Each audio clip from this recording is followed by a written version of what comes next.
Welcome to the You Are a Philanthropist podcast. This is episode 16, and today we're counting down the top 5 snippets of conversations from season 1. Welcome to the You Are a Philanthropist podcast with Jenn Klein, a certified fundraising executive and philanthropic entrepreneur. This show is dedicated to empowering and inspiring you to make a difference in your community and our world. Jenn believes all acts of kindness matter, and this show is designed to help you take pride in your everyday actions of improving the lives of others and making a change in the world. Now, here's Jenn. Hello, philanthropists. It's good to be back. I missed you. I have been taking care of my young children this summer and enjoying the sunshine. I hope you have had a wonderful summer, getting back into the swing of things now with school starting again and the fall and back to work. And I hope that you're doing well. I really am eager to share with you the top 5 of my favorite snippets from season 1. So starting off season 1 with the top 5 is Ron Dudley from episode 12. I really want you to listen in on Ron. He's a very wise man. He's a housing insecure man from Washington, D.C., who sells the homeless newspaper Street Sense Media News. And he is so smart and so wise. And let's listen in. Because I know we all go through the same thing, no matter how I look. We all go through the same thing. And at the end of the day, we got to eat, sleep, breathe, think, learn, teach, love. That's the main thing. We got to love, So that's the main thing. Just people show me so much love. I have to show them love back. It's like, you know what I mean? Like the community that took care of me and my kids, I have to make sure, like, say I might not be able to feed your kid, but I might can save your kid from getting hit by a car. You know what I mean? Yeah. You know what I mean? Just like, yes. You know what I mean? So actually, Paul Ott, a couple episodes ago said the same thing, is that you don't know strangers, but sometimes you might need that stranger because they're just there in the moment you need them. Right. Yeah. There's so many times just good morning make people, you know what I mean? So it's just the word good morning. And just, that's, good morning. I love good morning. I'm a morning guy because I know good afternoon and good night is so hard. So, it's like something about saying good morning, no matter how bad you're feeling, good morning. A person saying good morning, that's a good sign. Like That's such a good point, especially because the morning represents this ability to start fresh, doesn't it? Yeah. Just being, a morning guy. Like I notice after 12 o'clock, things change. Good afternoon, just like you get tired. People. It's just something about. But I'm a morning person. I'm like I said.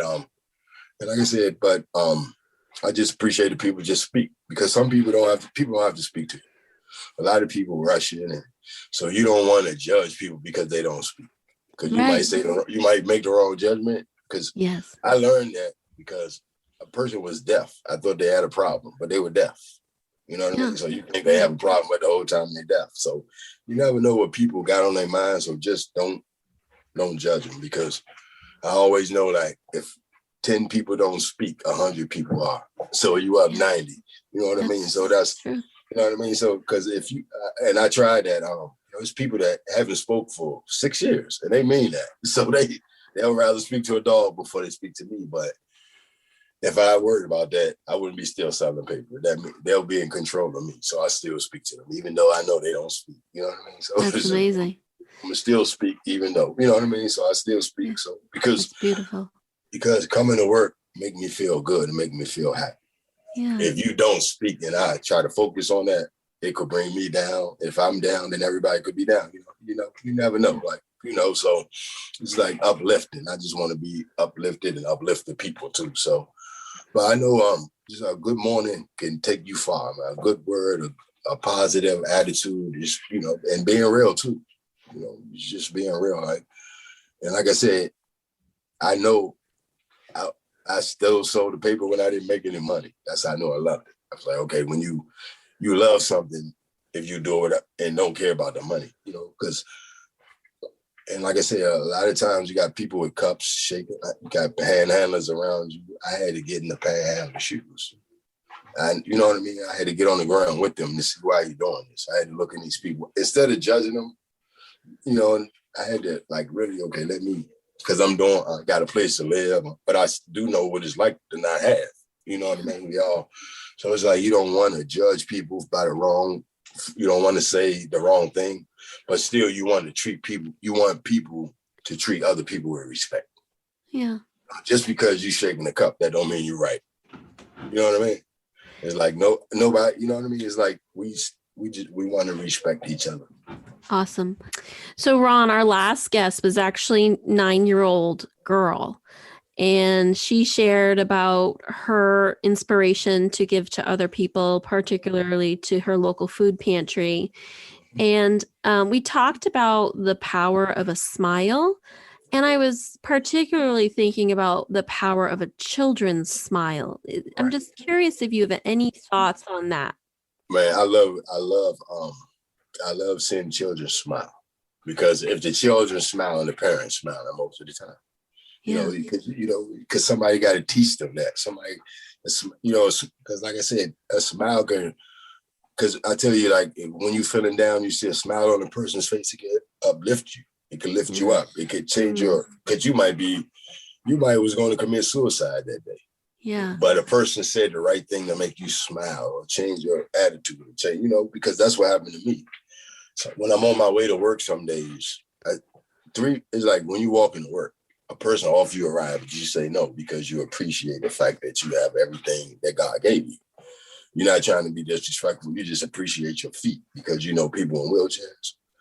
So you walk out the door, a person say you need a ride. You're like, no, I'm good. And then as you're walking, before you get far, even though you live in the ghetto, somebody outside the ghetto is speaking to you on the way to work. You know what I mean? That doesn't happen to people in the ghetto. Nobody speaks to you. You know what I mean? You got to keep going. But me, before I get down the hill, hey, Ron. And when I get close to the job, hey, Ron. And I get 3 more people. So 3 good mornings, 3 positive. And because I might have just left home where a person stole from you. The person that you live with might just stole from you. So you need to go to work to stay focused, because the people, you know what I mean? Because you never know what COVID, you never know what people going through. People mental problems, and, but I tell people, just walk into work. When you've been working so long and you know people by name, they know you by name. Just walk into work before I get to work. No matter what, I bump into somebody. It's like, wow, I didn't know I was going to bump. And sometimes I think about a person that I haven't seen in years, and as I'm walking to work, bump into them. So just work is a positive thing for me. I tell people, just selling the newspaper, because selling the newspaper got me the book. That's why I never stopped selling the newspaper. You can't forget where you came from, you know what I mean? So the newspaper got me the book, and I love the book, but I can't forget the newspaper, you know what I mean? Well, for that one, I really can't pick a favorite snippet because it's just so good. And the whole episode's good. This is my favorite episode 12. Why don't you, if you haven't already, give that whole episode a listen, but I hope you enjoyed this short clip. If I had to pick my favorite piece from what he said, his reminder about the power of a smile, the power of a good morning, and just respecting other people. So our next countdown is number 4 with Paul Ott from episode 10. Paul and Ron both talk about how you never know if you're going to need a stranger, and they're just right there when you need them. And Paul was there for his neighbor. And Paul loves to put good back into the world by having everyday conversations with people from all walks of life. And here's just a sneak peek at what my whole episode with Paul was about. But this conversation he has with us about time and using it wisely is really important. Let's listen in. I read this thing a while back, and this might be an old story for a lot of people, but the interesting thing was when Bear Bryant passed on, and everyone knows he was the forever longest, best ever coach of Alabama football. But when he passed on, he had a piece of paper in his pocket, and it was just a short story. And it said that every day of your life, you wake up and you look at your bank statement and you find that you've got $86,400 and you can do anything with this money that you want. You can take it and give it to friends. You can burn it. You can buy every luxury, every house that you ever wanted. You can do anything with it. There's only two rules. At the end of the day, there's no carryover. And at any time, it could stop. And so next morning, you wake up, you look in your bank account, there's a fresh $86,400. Now, if you were to calculate your time, when you wake up in the morning, you've got 24 hours to live. That's 86,400 seconds. How you spend that time? Very, very valuable. You can give it away. You can kill it. You can spend it on strangers. You can spend it on loved ones. You can make calls, write letters, get educated. You can do anything with that time that you want, but you have no control when that time will stop. So based on that, you've really got to optimize your time and your energies to ways that are memorable, both to yourself and those around you. So anyway, I always thought that was very, very fascinating. So I never heard that before. That's a wonderful story. And honestly, that's a story that's going to stick with me. That's such a wonderful imagery. Oh, thank you. I appreciated it myself. And people talk about, well, I've got a few hours to kill. And I'm going, why would you kill time? It's such a gift. You've got to spend time, and that it kind of goes back to my career with the Federal Bureau of Prisons. Everyone had time, that's for sure. And how I saw the inmates spend their time was very remarkable. Some made good use of it, and then others plotted and planned and schemed as to how they were eventually going to come right back to where they began. So and that's where I say everybody's got a story. I enjoyed my career with the prison service. It was challenging every day, and there were never a boring day. And if you talk and listen to everyone does have a story, and they've got a perspective that I could have never dreamed of. But So I wasn't planning on going this direction, but I'm actually curious about what are some of the most memorable connections that you've had and stories and people that you've met in your time of just chatting with everybody. Oh, wow. One of them, and it goes back to being, I guess, a neighbor. Every day, every morning, I'm retired, so I've got to stay active. And in the winter, there's not as much to do outside. So I take this walk, and it's a loop around the neighborhood, which is 4 miles because it's a very rural area. And one day it was like freezing rain, and it was just kind of a nasty day. And I said, well, I don't want to really walk, but I've got to do something. So I decided just to walk down to the mailbox and check the mail. Well, I get down to the end of the lane, and I said, well, that's 2/10 done. There's only 3.8 miles left. So I went ahead and walked around the block. And coming back along, I saw my neighbor, and I realized that her groceries were on the sidewalk. So she had gotten home, she'd put her groceries out, then realized she had to go back to the bank. So I went ahead, and she leaves her door open. So I put all the groceries away, and then I noticed she didn't have any firewood. So I thought, well, good grief.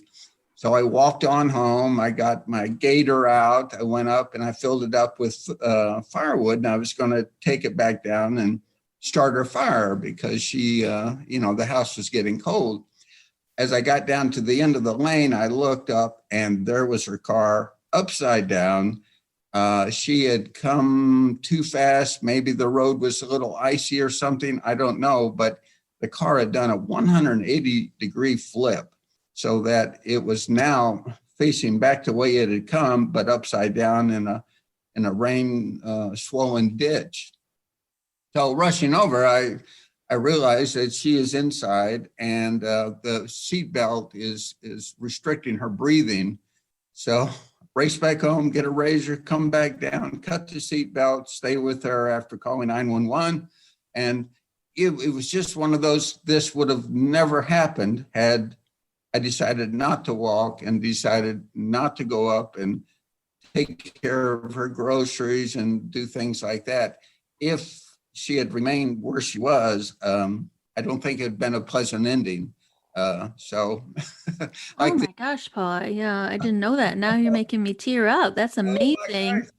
Well, I think it's the Navajo who say, if you ever save someone's life, you now own their soul. So I always told her, I said, Steph, your soul belongs to me. And and I'm going to let you do anything with it you want, because I'm not your mama. Well, that's one thing I know about you is you've got a great sense of humor. So folks, if there's one thing you learn from there, let's not kill time. Let's spend it wisely. The next in the countdown is number 3 with Tanya Gautier from episode 2.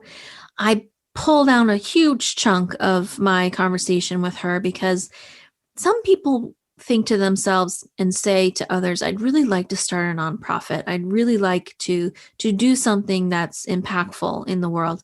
And Tanya breaks it down. She makes it sound easy, but we know it's not. And I push her in that direction and remind her that, hey, it's not as easy as it sounds. Let's listen in and see what she said. It was hard to decide exactly what I wanted. I know I wanted to do something for my community. I know I wanted to bring something back. And so I wanted to do a recreational therapy, but how can I do this? And I love taking pictures. So I was like, you know what? We're going to take pictures and we are going to make this into a program. We're going to find a way to do this. And so doing a lot more research, working with my occupational therapist to understand a program that I can create, getting a mentor. So there are so many different resources that are out there. If you are wanting to start a program, if you're wanting to build, if you have just an idea. One resource that helped me a lot was a program called SCORE. SCORE is a national program that provides you with mentor services that, hey, you come up with all these ideas. Where do we start? What do we go from here? And so that definitely helps you organize the steps of what to do and where to go next. And that was big for me. And that was a great help. So I decided, hey, I wanted to create a program, recreational therapy, talk to my occupational therapist about that. I love photography. Let's put this into motion. I got the name TB Incredible because traumatic brain injury, I wanted to do a play on words from traumatic brain injury. And you know what? I feel every brain injury survivors, they're overcomers, achievers, and downright incredible. So, hey, we're incredible. So to be incredible, TBI, to be incredible. So TB Incredible, that's how I got it. I got the logo created. Definitely, I was able to lean on my network. And that's one thing that I share, and I invite everybody to lean on your network when you're trying to do something. And so I was able to reach out to my college and say message like, hey, I'm trying to do this nonprofit and it's for brain injury survivors. I'm not really sure. I don't know where I'm going yet. Who can help me? I need to build a website, get a logo, everything from scratch. And so they were able to help me find somebody to help build my website, help me with somebody to produce my logo, go forward. It took a lot of research. I suggest even if you might want to get help with legal aid or more professional guidance, that's totally fine. I did a lot more research on how to become a 501c3 and a lot of the paperwork to become incorporated in my state as well. And to be a certified nonprofit in the nation, in my state and also in the nation. Tanya, I know you mentioned it's hard, but the steps you outline make it sound so easy. And I'm just reflecting on the fact about what you've accomplished here when you were a West Point cadet and you undergo such a serious accident and years of recovery from your injury, and how inspirational it is to know that you can You have physically accomplished so much, mentally accomplished so much. And I think you have a job on top of all this, don't you? I do. So I am the community engagement manager for the Motor Vehicle Commission in the state of New Jersey. So I deal a lot with legislation and different events for the community. And so I love being out there, and I love helping people. And so that is something that I do for work. And I'm so glad I brought that attitude and everything into my nonprofit. And so definitely helping people. I mean, it's my mantra to keep going and keep pushing, and just there's always something to do, and how can you help? That's amazing. Just getting into a little bit more about founding a nonprofit. I had the opportunity to be a founding board member of a nonprofit in my town. And it took an immense amount of work by many volunteers. And I'm just curious, you said you do have a community of helpers that support you. And I'm just curious what they do, how they support you, either through donations or through helping with the workshops you do. I do have a lot of family support as well through photography workshops. My trained photographers that come out and help are all volunteers, and they're all veterans that help in the community. Yes, it is. It's a lot of paperwork, and it's a lot of work to do. And that's where it comes with your tenacity and your motivation, your push. Because if you want this, and if you something you can that wakes you up in the morning, that burns your fire and keeps you going, you'll find ways. And there's mentorship help. So my SCORE mentors have helped me. My family have helped me. Donors, money has helped a lot building the program, because there's certain fees that you will pay your state. There's certain fees that you will pay the IRS. There's certain fees that are involved with just building your brand as well. And all the help is great, and it builds the brand as well. That's awesome. Yeah, I just want to reiterate that not everybody has the time to commit to founding a nonprofit. But even if we do an hour a week to help a nonprofit like TV Incredible or Food Pantry or any of our favorite charities that we enjoy making donations to, or what they are doing in our communities, is really adds value to our world. And I'm curious about the recommendations you would make to our listeners about how to make a difference in their community and in our world. That's a great question. For me, it was probably the worst thing that happened to me was my brain injury. That's where you build on, and that's where you go forward from there. I mean, life is 20% of what happens to you and 80% of how you react to it, and putting it all together and building up from there. Again, I turned my situation into something positive. And so I inspire everybody who's going through something to know that it's okay, and to keep going and keep pushing, and to know that you can always turn things around. I mean, I still, 11 years post my injury, I still go to therapy every Tuesday morning, and that's ongoing. And I mean, probably for another 10 years, who knows? But however, it's not something to be sad about or mad about, because that's the challenges life gives you and how you deal with them. And so my first event, we had 15 members. Looking at the virtual event, hopefully we can reach out to 100 members. Next year, post-COVID, next event, 2,000 members. Who knows? But to know that this is great, and to keep going and keep pushing, and hopefully be able to reach out to more people and get them more involved. I love that you mention your future dreams for TB Incredible. And I'd like to just close out our show today with you sharing about what keeps you up at night, how you're solving that problem in the world, and what your dreams are for the traumatic brain injury community, and what TB Incredible does. So I know that was a lot of questions. So my ultimate dream is to get brain injury better recognized. Roughly every year, there is 2.8 million cases of traumatic brain injury for survivors every year. And that's only traumatic brain injury. And there's mild, moderate, and severe. So 2.8 million of severe.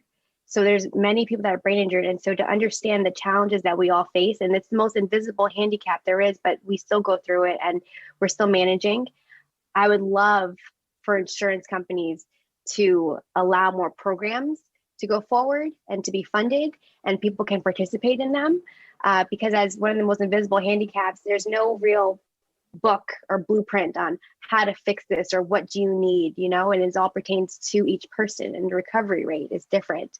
So it's ultimately my dream to have TB Incredible to expand to many different states, to many different countries, to get this program going and to have people involved, know that there's a safe space for them to recover, to use art as a medium to help them recover, to grow and to live.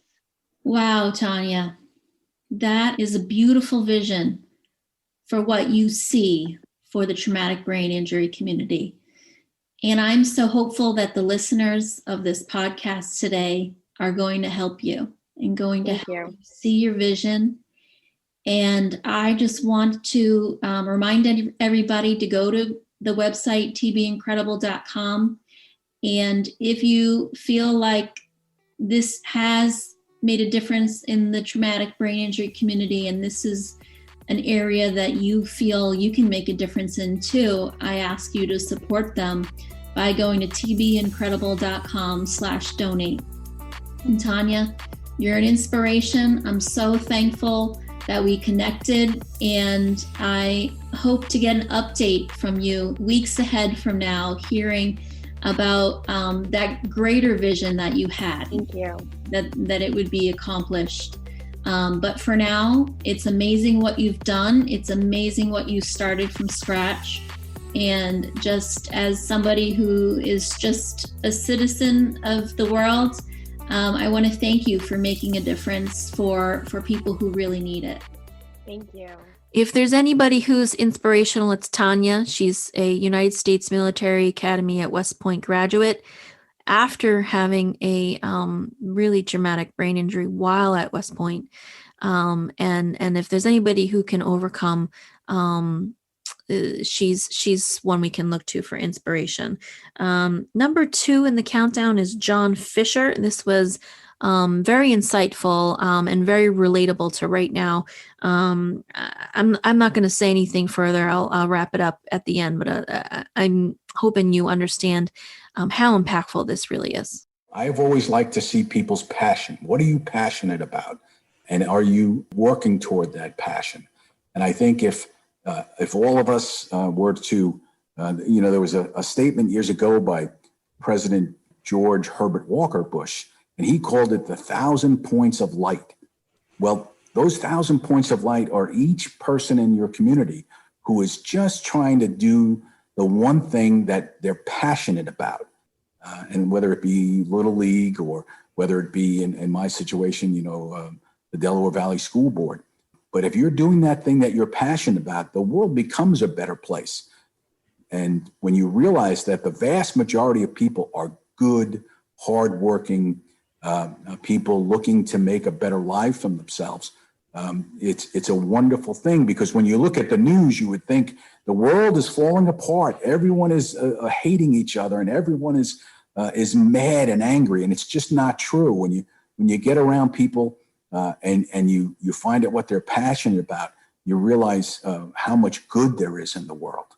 That, to me, is something that is terribly lacking in the media business, is that they don't show enough of the good that's going on and the miracles that take place every day in people's lives. If I had a vision for a better world, it would be for people to stop watching as much on the news, whether it's CNN or Fox or whatever station you're listening to, and go out there and meet people, and you'll realize they're going to give you a big smile. And as you get to know them, like you said, they're going to give you that big hug, and they're going to say what they are passionate about, and you're going to learn what they're suffering from. People want you to know, and just like you and I, there are times in life when we suffer, and then we really need those folks. So most of the people I've met over time are very special, unique individuals, and very few of them are what you see on TV of who's evil and who's bad and who's a hater and who's not a hater. The vast majority of people are just wonderful, special, unique individuals. And I enjoy getting to know people, and I like to talk to them, and I like to talk with them. So it's been a wonderful 20 years for me on the school board. We've had lots of people who have come in and out of my life, and I've been fortunate to learn from each of them. So the vision for a better world is get out there in reality, get out of your house, get into a building with other people who have like-minded passions, and talk to them, and be civil with them and understand where their life is coming from. And you'll hear the joys in their life, and you'll also hear, what's going on in their lives in terms of who's suffering and what are they suffering from. All of us eventually suffer from some type of health problem. And when people are suffering from health issues, they certainly need an ear to listen to them. So listening is very important as you're getting involved in any type of organization. In fact, you probably do better to listen than to talk most of the time, and then to understand where people's lives are coming from. Wow, I was not expecting that answer. I haven't heard that you want the greater vision of the world to be people expressing their passions. I did, as I mentioned, have that guest, Jessica Brand, who talked about loneliness being an epidemic. She said that she created a cookbook club to get people around the dinner table. And once you're around the dinner table, you're sharing food, you're sharing, this delicious meal you had, you're sharing laughter. And with 7 billion people in the world, there's so many people to meet, there's so much diversity. And when we reach out to other people who are in need, or when we are in need, is such an important aspect of community. And really what our world needs is more kindness. There's so many people spreading the word about the importance of kindness. And I hope in some way that this podcast does break through the media news of all the negativity, and reminds all of us that there are so many people in the world that are making small and large impacts in their own ways every day, that aren't getting the credit. And I want to thank you for being here. I want to thank you for all your service of your community. So folks, if there's anything that kind of summarizes what we're going through right now with all the horrible news and what we need to be doing, it is really get rid of the negativity and start talking to people and go with what your heart says, go with what your passions. Now, the last, my favorite quote of the season is from Melissa Prendergast from episode 9. This really summarizes what this podcast is all about. And I'm really happy that she said it so succinctly for us. This is a 3-minute clip. Let's listen in. So it really excites me that you are raising 4 children to be inspired and be excited about philanthropy. They're the future. And it shows how important philanthropy is, how exciting philanthropy is, that everyone can do it, as you said, and that these youth of today are going to bring us into the future of philanthropy. And my goal with this podcast is to really inspire more people to join the table, to join all of us. And I'm encouraged really by your leadership and your role modeling for your children. Thank you, Jen. I think what you're doing is fabulous. And as I call it, a can-do philanthropy. You're getting the message out there that anyone can do this type of work. I mean, there aren't many roles in life, right? Where you can just wake up, get out of bed, and decide to change the world. You can do this here. Philanthropy is one of those things that you can wake up and get out of bed and decide, I'm going to be a philanthropist and I'm going to do something to change the world. I mean, a botanist, a scientist, an archaeologist, a paleontologist, all these things you need to go to school for. And not that you shouldn't strive to be one of these things, but a philanthropist, you can wake up one day and say, I can do it. Oh my gosh. I love that. No one's put it so succinctly. And I love that I have this vision of waking up and having that can-do attitude, especially today when we're also isolated and the media is very negative and the politics are ugly. To be able to open your eyes first thing in the morning and say, what do I want to do to change today? What can I do with the resources, either my time or my financial resources, to make that change today in at least one person's life? Right. And, when we were deciding what to do for the heroes that work with the COVID patients, Jessica and I both thought because of the pandemic, they might not be able to take the cookies, right? Like, we don't know what the actual sanitation rules are with the hospital, and the pandemic changes things. But I think what we learned and what Jessica learned, especially as a middle schooler, as a 5th grade child, was ask, reach out. The worst that they can say is no. And then we move on and we figure out. And when we reached out, the response was so overwhelmingly positive that we realized nothing ventured, nothing gained, right? Yeah. So have no fear, embrace it, pivot when you need to, keep going, right? Absolutely. For sure. Well, guys, that is the season in a nutshell. And I hope that if you didn't listen to the whole season, you enjoyed this summary of the top 5 snippets of my favorite conversation. Everybody was a good guest. And if you haven't listened to the season and season 1, I encourage you to go back.